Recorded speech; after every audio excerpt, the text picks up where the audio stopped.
রাস্তাটা ঢালাই হয়ে গেছে এখন। বৃষ্টির আওয়াজটা দেখছেন? যাবো কবে।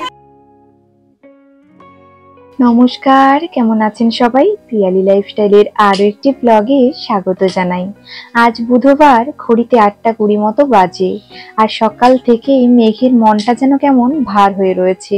সকালে ঘুম থেকেই উঠে দেখি খুব বৃষ্টি হচ্ছে ঝমঝমিয়ে। ঘুমোতে ঘুমোতে আওয়াজ পাচ্ছিলাম ভীষণ বৃষ্টি হচ্ছে। তারপর উঠে দেখি ভীষণ বৃষ্টি। তো এখন 8:20 বাজে, বৃষ্টিটা একটু থেমেছে। আজকে তো বুধবার, সেহেতু আমার অফিস ডে রয়েছে, তাই অফিস যেতে হবে। তো এখন চলুন রান্না বান্নাটা করতে হবে। তাও ভাবলাম যে একবার ব্লগটা স্টার্ট করি, আমাদের এখানের ওয়েদারটা আপনাদের সাথে একটু শেয়ার করি। সকালবেলায় বৃষ্টি হলে না বেশ ভালো লাগে, মনে হয় আবার গিয়ে ঘুমিয়ে পড়ি। আর গাছগুলো কেমন দেখুন, বৃষ্টির জলে যেন স্নান করে নিয়েছে, আর পুরো চারিদিকটা যেন প্যাচ প্যাচ করছে। মনে হচ্ছিল না বাইরে গিয়ে একটু বেরোই, মনে হচ্ছিল ঘরের মধ্যে আবার বিছানার মধ্যে শুয়ে ঘুমিয়ে পড়ি, কিন্তু কি আর করব। এদিকে তো অফিস যেতে হবে, রান্না বান্না করতে হবে। আর চিনি বুড়ির দিকে দেখেছেন, চিনি বুড়ি কেমন ঘর থেকে বেরিয়ে আসছে, আর ওইদিকে ওর জ্বর থামেনি, জ্বরটা কমছিলই না, তাও বৃষ্টির মধ্যে বেরিয়ে চলে এসেছিল। কি আর করা যাবে, বাচ্চা মানুষ তো ঘরের মধ্যে থাকতেই চায় না একদম। ওই চোখে ধমকে একটু ঘরে ঢুকালাম। আর এখন চলে এসেছি রান্নাঘরে। মা ভাতটা বসিয়ে দিয়েছিল, তো আমি ভাবলাম যে রান্না বান্নাগুলো করে নি ঝটপট করে, কারণ আজকে তো অফিস যেতে হবে, রান্না তো করতেই হবে। আর আমাকে 9:30টার মধ্যে না রান্নাটা কমপ্লিট করতে হবে, করে স্নান ধান করে এখন বেরিয়ে যেতে হবে অফিসে। যেহেতু বৃষ্টি হচ্ছে, তো জানি না গাড়ি নিয়ে যেতে পারবো কিনা। আর এদিকে আমাদের এই গ্যাসটা চেঞ্জ করা হয়েছে, কারণ ওই আগে একটা গ্যাস লাগানো ছিল না, গ্যাস ওভেন, তো ওই গ্যাস ওভেনটা একদমই জ্বলছিল না, যার জন্য অন্য একটা গ্যাস ওভেন লাগানো হয়েছে, যাতে করে দুটো গ্যাসে রান্না করতে বেশ সুবিধে হয়। তো এখন আমি আলুগুলো ভাজা করে তুলে নিয়েছি, তারপর এখন করব আলু পটল দিয়ে একটা তরকারি মতো, ওই সোয়াবিন দিয়ে ঝোল হবে। তো ওই জন্য আলু আর পটলগুলো আমি ওই আলু ভাজার তেলটাই থেকে গিয়েছিল, ওই তেলটাতেই এখন ভেজে নিচ্ছি।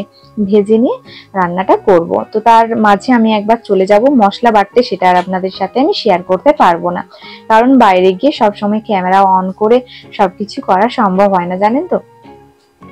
তো এদিকে আবার আমাদের রাস্তাতে ঢালাই হচ্ছে, যার জন্য টেকার গুলোও চলছে না। আমাকে মোটরসাইকেল নিয়ে কিছুটা শুভ ভাইকে বলবো দিয়ে আসতে, তারপর ওইখান থেকে কিছুটা মানে 2 কিলোমিটার মতো যেতে হবে, ওখান থেকে গিয়ে আমি টেকার ধরতে পারবো।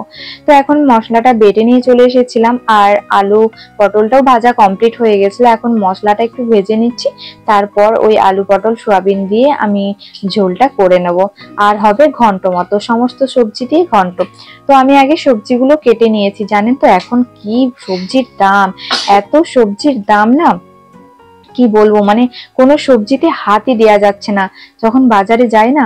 তারপর তো এই সপ্তাহে একদম বাজারও যেতে পারিনি, তো যা রয়েছে বাড়িতে সেই দিয়ে রান্না বান্না হচ্ছে। আর রোজ রোজ একই তরকারি খেতেও জানেন ভালো লাগে না একদম। আর ওইদিকে ভাতটা নামিয়ে দিয়েছি, আর এখন হচ্ছে বাবার স্যুপ, প্রেসার কুকারে বাবার স্যুপটা বসিয়ে দিয়ে গেছে মা। আর আমি এইদিকে আলু পটল সোয়াবিনটা কষিয়ে ঝোল করে নামিয়ে নিয়েছি। আর এখন হচ্ছে ঘন্ট মতো, ওই আলু ভেন্ডি লাউ ডাঁটা, তারপর কুঁদরি, সমস্ত সবজি, 5 মেশালি সবজি আর কি দিয়ে একটা ঘন্ট। এটা করে আমি স্নান ধান করে বেরিয়ে যাব। তো স্নান ধান খাওয়া দাওয়া কমপ্লিট করে এই যে বেরিয়ে পড়েছি। আর এই রাস্তাটা দেখছেন, এই রাস্তাটাই আমাদের ঢালাইয়ের কাজ চলছে। এত লেট করছে না ঢালাই করতে, যে কন্ট্রাক্টর কাজটা করছেন অনেক লেট করে করছে। আর এখানে হয়েছে কি, আমাদের এদিকে টেকারটাও বন্ধ রয়েছে, যার জন্য শুভ ভাই যাচ্ছে আমাকে ওই 2 কিলোমিটার মতো এগিয়ে দিয়ে টেকারটা ধরিয়ে দিবে। আমাদের এই গ্রামের টেকার, কিন্তু ওই আর কি একটু ঘুরে যাচ্ছে, কারণ এই রাস্তাটাই বন্ধ রয়েছে, তো অন্য গ্রামের রাস্তা দিয়ে ঘুরছে, সেটা দিয়ে ঘুরতে গেলে অনেকটা টাইম লাগবে।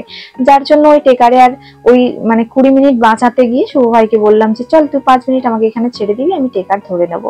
তো ওই যে শুভ ভাই আমাকে পৌঁছে দিয়ে গেল, আর এখন আমি টেকারে চেপে গিয়েছি। জানেন তো আবার আমাদের ওই ঢালাইটাতে এত প্রবলেম হয়েছে না, অনেক দিন ধরে যেহেতু ঢালাই হচ্ছে, যার কারণে সবাই কি করছে গাড়ি নিয়ে ওই ঢালাইয়ের উপরে চালিয়ে দিয়েছে, তো রাস্তায় ওই দাগ হয়ে গেছে। স্কুটির, তো ওই জন্য বেশ সমস্যা হচ্ছে। তারপর আমি অফিসে গিয়ে কাজ ফাজ সেরে নিয়েছিলাম, আর শুভ ভাই গিয়েছিল আমার স্কুটিটা নিয়ে বিকেল বেলায় পড়তে, মানে শালবনীতে পড়তে গিয়েছিল, আর ওই জন্য ওর সাথেই আমি এখন স্কুটি করে ফিরছি বাড়িতে। যেহেতু শুভ ভাই গিয়েছে যার জন্য আর টেকারে চাপলাম না, ওর সাথেই চলে এলাম। আর টেকারে না অনেকক্ষণ ধরে আসতে আমার ভালো লাগে না, স্কুটি নিয়ে গেলে বেশ নিজের একটা টাইম মতো যাই আর টাইম মতো চলে আসি। বেশিরভাগ দিন আমি স্কুটি নিয়ে যাই। তো চলুন বাড়িও চলে এসেছি। এখন ঘড়িতে 5:41 মতো বাজে, আর কি বৃষ্টি হচ্ছে দেখুন, প্রচুর বৃষ্টি, মানে ঝমঝমিয়ে বৃষ্টি এসছে। পুকুরের এখানটা দেখুন কেমন বৃষ্টি পড়ছে। এই বৃষ্টির সময় একটা গানই মনে আসছে, আজ মেঘলা দিনে একলা ঘরে থাকে না কো মন, কবে যাব কবে পাবো ওগো তোমার নিমন্ত্রণ।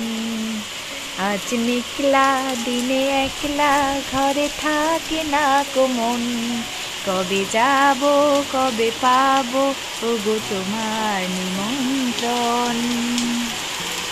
দারুণ না গানটা, খুব সুন্দর, আগেকার দিনের গান তো। আর বৃষ্টিটা প্রচণ্ড বাড়ছে, আমি যে এখানটায় দরজাটা খুলে দাঁড়িয়ে রয়েছে না, প্রচুর ঝিট আসছে, আর বৃষ্টির আওয়াজটা দেখছেন কত কি দারুণ লাগছে বৃষ্টি দেখতে।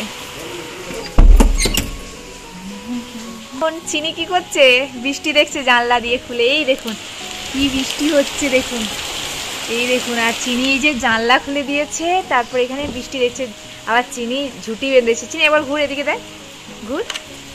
ও মাথায় বেঁধেছে, মাথায় কি বেঁধেছে দেখছেন? ও মা, চিনির আজকে প্রচুর জ্বর এসেছিল, এখন একটু জ্বরটা ছেড়েছে। বাবারে কি বৃষ্টি হচ্ছে, প্রচুর বৃষ্টি। চিনির নাচ দেখাও তো মা, মা একটা নাচ দেখাও না, মা একটা নাচ দেখাও, মা একটা নাচ দেখাও তো। আজ মেঘলা দিনে একলা ঘরে থাকে না কো মন, কবে যাব কবে পাবো। এ বাবা, তুই মাসিমণির গায়ে পড়ে গেলি। আজ মেঘলা দিনে একলা ঘরে থাকে না কো মন, কবে যাব কবে পাবো ওগো তোমার নিমন্ত্রণ। এই করছি দেখ, এদিকে দেখ, খুলবি না, জলের ঝিট আসবে। হাই বলে দে সবাইকে, হাই হাই হাই। ময়না ছলাক ছলাক চলে রে, পিছন পানে চায় না রে, মন দুপুক দুপুক করে রে, ডর লাগে উতলা। শাল পিয়ালের বন্নিকা ওই নওলা নদীর ধারেতে, তোর সাথে ঘুর ঘুর করি এই বাসনা মনে, ময়না ছলাক ছলাক। গানটা আমি ঠিক মতো গাইতে পারলাম না, ভুলভাল গান করলাম, তাতে চিনি সুন্দরভাবে নাচছে, আপনারা দেখতেই পেলেন। আর চিনির নাচ কেমন লাগলো অবশ্যই কিন্তু কমেন্ট করে জানাতে ভুলবেন না। আর আজকের ব্লগটি আপনাদের কেমন লেগেছে অবশ্যই কমেন্ট করতে ভুলবেন না। আর যারা নতুন বন্ধু আছেন অবশ্যই আমার চ্যানেলটিকে সাবস্ক্রাইব করে পাশে থাকবেন, সাথে কিন্তু বেল বাটনটি বাজিয়ে দেবেন যাতে করে ভিডিওর নোটিফিকেশন আপনারা পেয়ে যান। সবাই ভালো থাকবেন, সুস্থ থাকবেন, দেখা হবে খুব তাড়াতাড়ি।